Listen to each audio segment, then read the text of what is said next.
Good morning guys, কি খবৰ? সকলো ভালে আছেনে? আজি মই নতুন এটা ভিডিঅ'লৈ আপোনালোকক স্বাগতম জনাইছোঁ মোৰ চেনেল পল্লৱী ব্লগলৈ। আৰু যদি আপোনালোকে মোৰ চেনেলটো এতিয়া ছাবস্ক্ৰাইব কৰা নাই, যদি ভিডিঅ' চাইছে তেনেহ'লে নিশ্চয় ছাবস্ক্ৰাইব কৰিব, লগতে বেল আইকনটো দবাই দিব আৰু প্লিজ এটা লাইক কৰি দিব আৰু ভিডিঅ'সমূহ চাব বুলি আশা ৰাখিলোঁ। গতিকে ঠিক আছে, তেন্তে মই ভিডিঅ'টো আৰম্ভ কৰোঁ। আৰু কি ক'ম, এতিয়া ৰাতিপুৱা প্ৰায় 10টাই বাজিলে। এতিয়া আমি চাহ নাস্তা কৰি আজৰি হ'লোঁ, আপোনালোকেও নিশ্চয় কৰিলে। ভাত পানী বনাম আৰু লাহেকৈ, অলপ টাইম আছে। গতিকে ভাবিলোঁ ভিডিঅ'টো আৰম্ভ কৰোঁ, দুটামান কথা পাতোঁ আপোনালোকৰ লগত। আৰু বাহিৰতো খুব বৰষুণ হৈ আছে এতিয়া।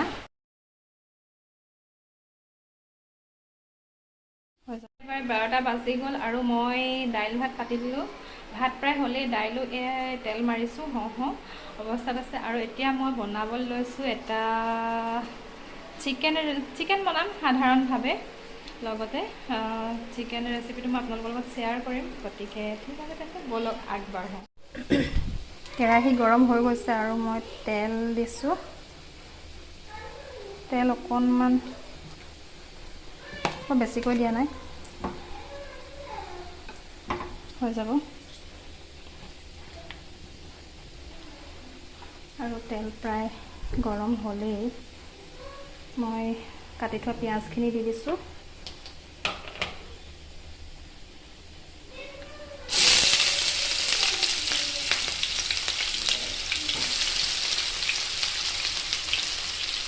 একদম সাধাৰণভাৱে বনোৱা এখন চিকেন গ্ৰেভি হয়। ইয়াতে মই 2টা মিডিয়াম চাইজৰ পিঁয়াজ কুটি লৈছোঁ।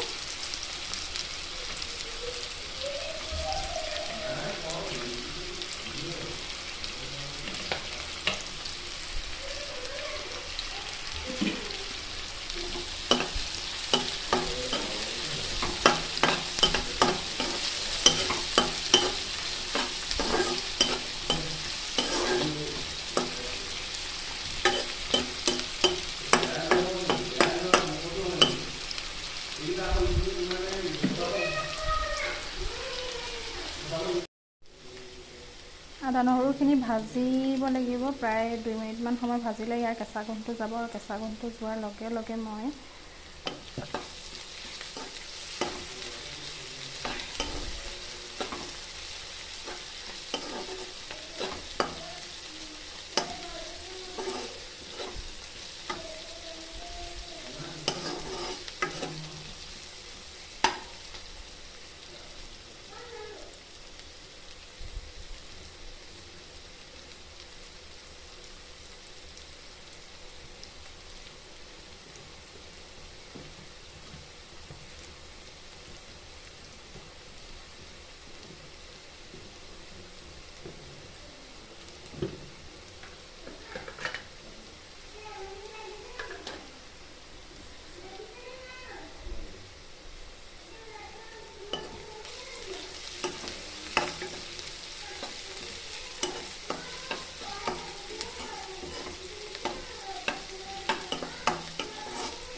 গেছটো একেবাৰে ল' কৰি দিম। আৰু ইয়াতে মই মছলা লৈছোঁ, ইয়াত চিকেন মছলা, ধনিয়া পাউডাৰ, জিৰা পাউডাৰ আৰু অকণমান ৰেড চিলি লৈছোঁ।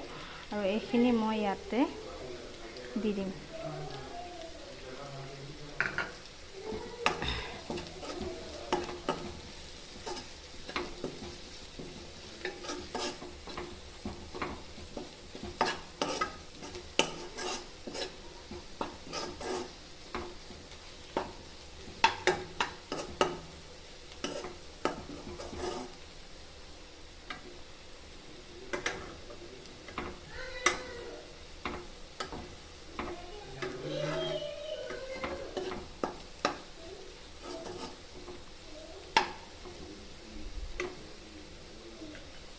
আৰু মই ইয়াতে এতিয়া দিম হালধি প্ৰায় 1 চামুচে দি দিছোঁ।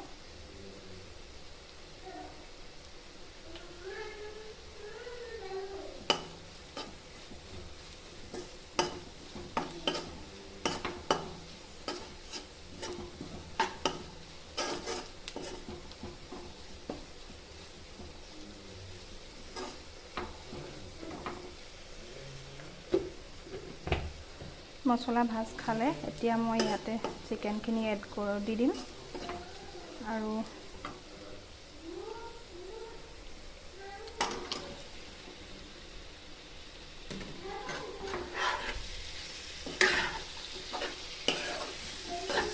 এতিয়া মই গেছটো অকণমান বঢ়াই দিম।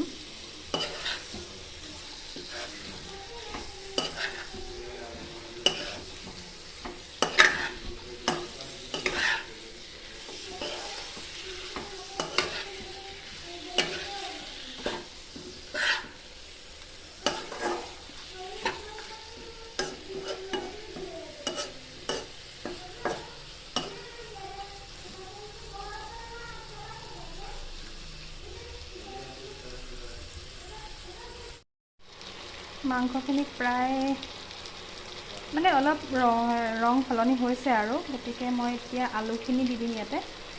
আলু দি দিম আৰু এতিয়া মই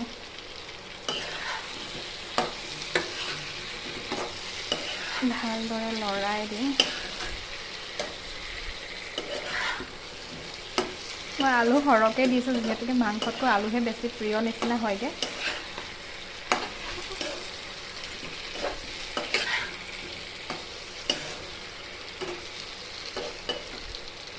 আৰু মই অকণমান নিমখ দি দিম, কিয়নো মই মাংসৰ জোখাৰে নিমখ দিছিলোঁ, গতিকে মই অলপমান নিমখ দি দিম।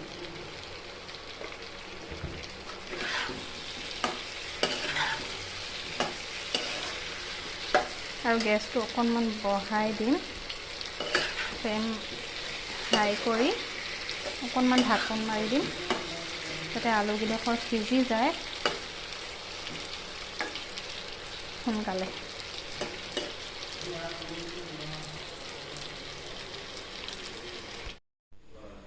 ঢাকনখন দাঙি চাওঁ, বিলাহী প্ৰায় সিজি গৈছে।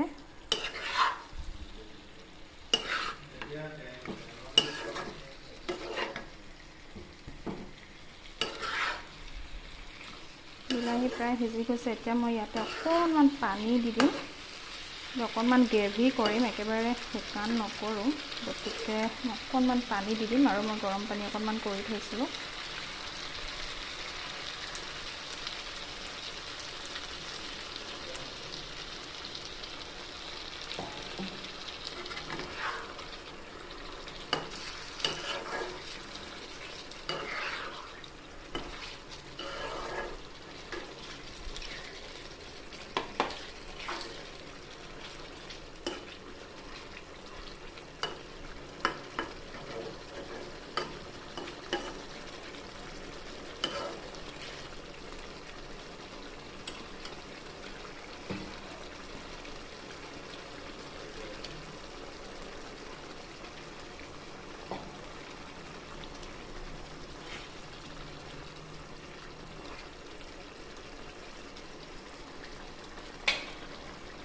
আৰু অকণমান ঢাকি দিম।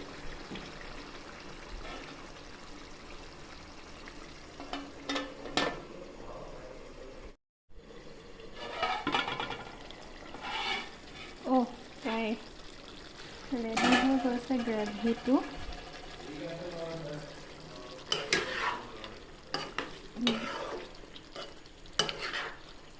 হৈ গ'ল। এতিয়া মই ইয়াতে অকণমান ধনিয়া ছটিয়াই দিম আৰু তাৰপিছতে খোৱাৰ বাবে ৰেডি হৈ যাব।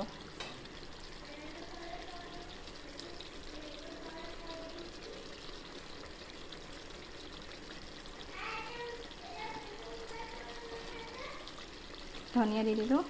চব একদম সাধাৰণভাৱে বনোৱা চিকেন গ্ৰেভি তৈয়াৰ হৈ গৈছে আৰু এতিয়া খাবৰ কাৰণে প্ৰায় ৰেডি। গতিকে অকণমান ঢাকি থ'ম আৰু তাৰপিছতে খাব পৰা হ'ব।